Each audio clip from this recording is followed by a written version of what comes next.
In development organs ఈఎన్ఆర్హెచ్ అనేది సర్వటైటిస్ కానీ మెట్రైటిస్ కానీ మీరు జీపీజీ ప్రోటోకాల్ రెక్టల్ ఎగ్జామినేషన్ ఫాలికిల్స్ ఎలా ఉన్నాయి సక్సెస్ రేట్ అనేది ఉండదు, మనం చెప్పలేము. అది ఇంకో డౌట్ నాకు, ఇంకా కారణం ఏంది? బీరు దాన కానీ అట్లా జన్యుపర లోపాలు, గుడ్లమాయ రావడం కానీ, చీము పట్టినప్పుడు కానీ, ఫార్మ్స్ రింగ్. Hi friends, welcome back to our YouTube channel. మనం లాస్ట్ వీడియోలో మనం చెప్పాం కదా, మన ఆవులు కట్టట్లేదు, జీపీజీ ప్రోటోకాల్ వాడుతున్నామని.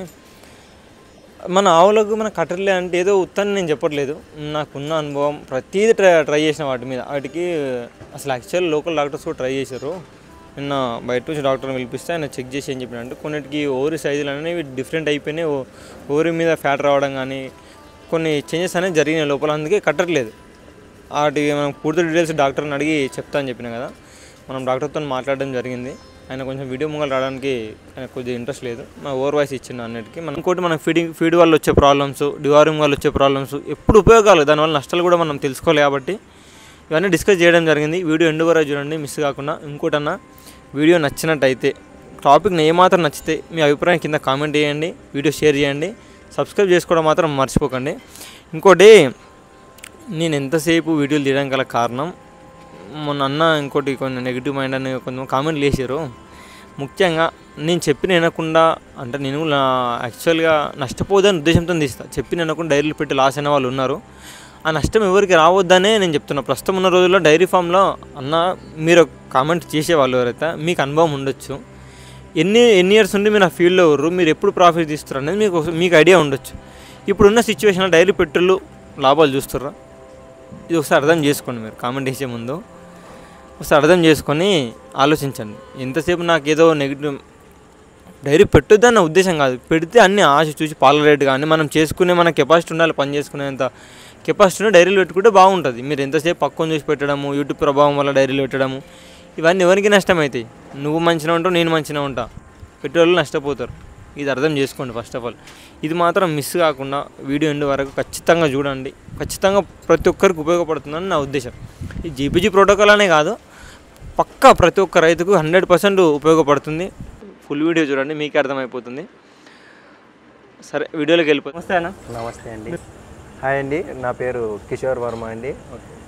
మాది వచ్చేసి కర్నూలు అండి, ఆంధ్రప్రదేశ్ స్టేట్ అండి. ఓకే అన్న, అసలు మనం జీపీజీ ప్రోటోకాల్ ఎందుకు వాడాలి, ఎందుకు వాడుతున్నాం, మనతో ఉన్న ప్రాబ్లం ఏంది అసలు? మన ఆవులలో ఈ 8 కట్టట్లేవు, దానికి ఎందుకు వాడుతున్నాం ఏంది అనేది కొంచెం ఎక్స్ప్లెయిన్ చేస్తే బాగుంటుంది. జీపీజీ ప్రోటోకాల్ అనేది ఎందుకు వాడాలంటే, ఎప్పుడైతే పశువుల్లోన హైపోథాలమస్ నుండి జిఎన్ఆర్హెచ్ అంటే గొనడోట్రోఫిక్ రిలీజింగ్ హార్మోన్ అనేది ఉత్పత్తి కాకపోవడం వలన పశువులు హీట్కి వస్తూ ఉంటాయి, తరచుగా హీట్కి వస్తుంటాయి. కానీ మనము వాటికి సెమెన్ చేయడం వల్ల కట్టడానికి కొన్ని ఛాన్సెస్ ఉంటాయి, కొన్ని ఛాన్సెస్ ఉండవు, 50-50గా అన్నట్టు ఉంటుంది.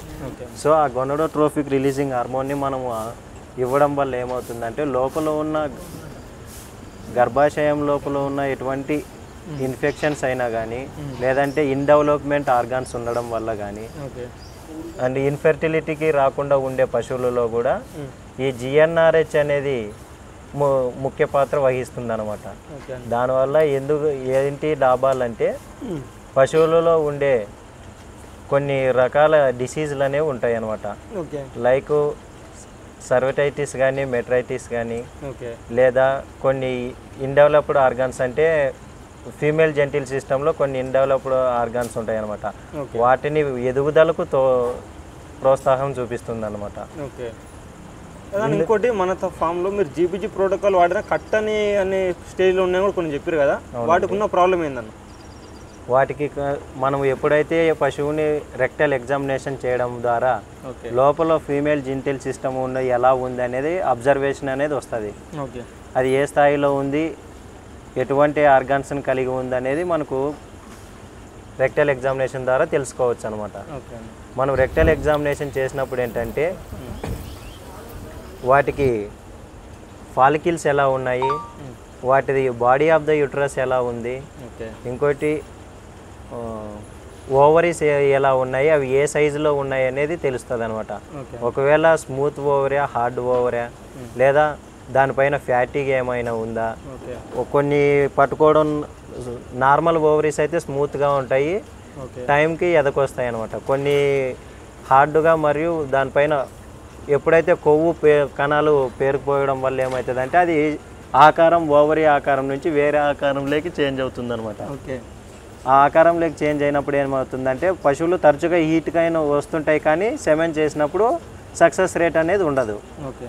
ఇట్లాంటివి దుష్ప్రభావాలకి మొత్తం మనకు ఒక జీపీజీ ప్రోటోకాల్ అనేది ఉపయోగిస్తాం అనమాట. ఓకే అండి. ఇప్పుడు జీపీజీ ప్రోటోకాల్ ఏమేమి ఇంజెక్షన్లు వాడతారు, మనం ఎన్ని ఆర్టిఫిషియల్ ఇన్సెమినేషన్ వాడాల్సి వస్తుంది? జీపీజీ ప్రోటోకాల్ వాడిన తర్వాత ఆర్టిఫిషియల్ ఇన్సెమినేషన్ ఏంటంటే ఈరోజు పశువు పొద్దున ఎదకొచ్చిందంటే సాయంత్రం ఒక స్ట్రా వేపియాల, మరుసటి రోజు ఒక స్ట్రా వేపియాల. అంటే టోటల్గా 24 hours అనేది ఒక ఆవు హీట్లో ఉంటుంది అనమాట. మనము మొదట హీట్లో వేపించడం వల్ల ఏంటంటే అది ఒక్కొక్కసారి అండాలు విడుదల అవ్వచ్చు, విడుదల కాకపోవచ్చు. కావున అది సక్సెస్ రేట్ అనేది మనం చెప్పలేము. అది 50-50 ఛాన్సెస్ ఉంటాయి అన్నమాట. ఎప్పుడైతే మనం మిడ్ హీట్ కానీ హీట్ ఎండింగ్ టైంలో కానీ ఇస్తే అండాలు విడుదలయ్యి అప్పుడు సక్సెస్ ఉంటుంది అనమాట. ఓకే అన్న. ఇంకో డౌట్ నాకు, చెప్పండి. ఈ పశువులలో ఈ ఇన్ఫెక్షన్లు కానీ ఈ ప్రాబ్లమ్స్ అసలు ఎందుకు వస్తాయి అన్న? ఫస్ట్ అయితే మన ఫామ్లోనే ఉంటుంది యాక్చువల్గా. ఈ ప్రాబ్లమ్స్ అని ఎందుకు వస్తాయి అసలు? ఈ రావడానికి గల కారణం ఏంది? ఈ రావడానికి కారణం ఏంటంటే ఒకటి దానా ప్రిపేర్ మీద ఆధారపడి ఉంటుంది.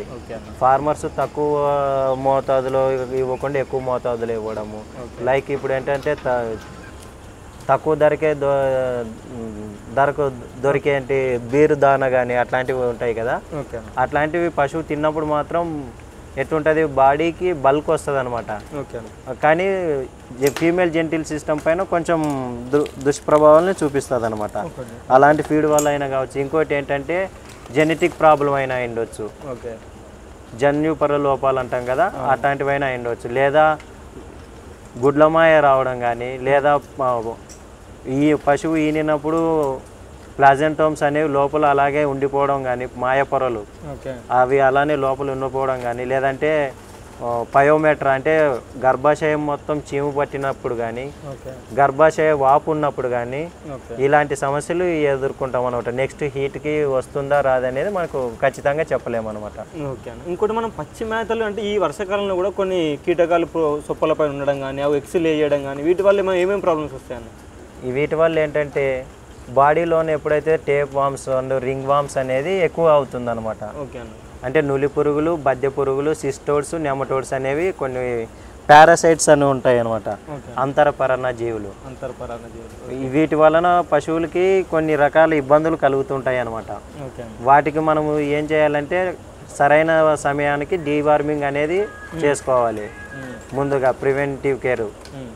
ఇలాంటివి చేసుకున్న తర్వాత ఏమంటే పశువు ఏదైనా హెల్దీగా ఉంటుంది, తొందరగా ప్యూబర్టీ స్టేజ్కి వచ్చే అవకాశం ఉంటుంది లేగలైతే. ఓకే.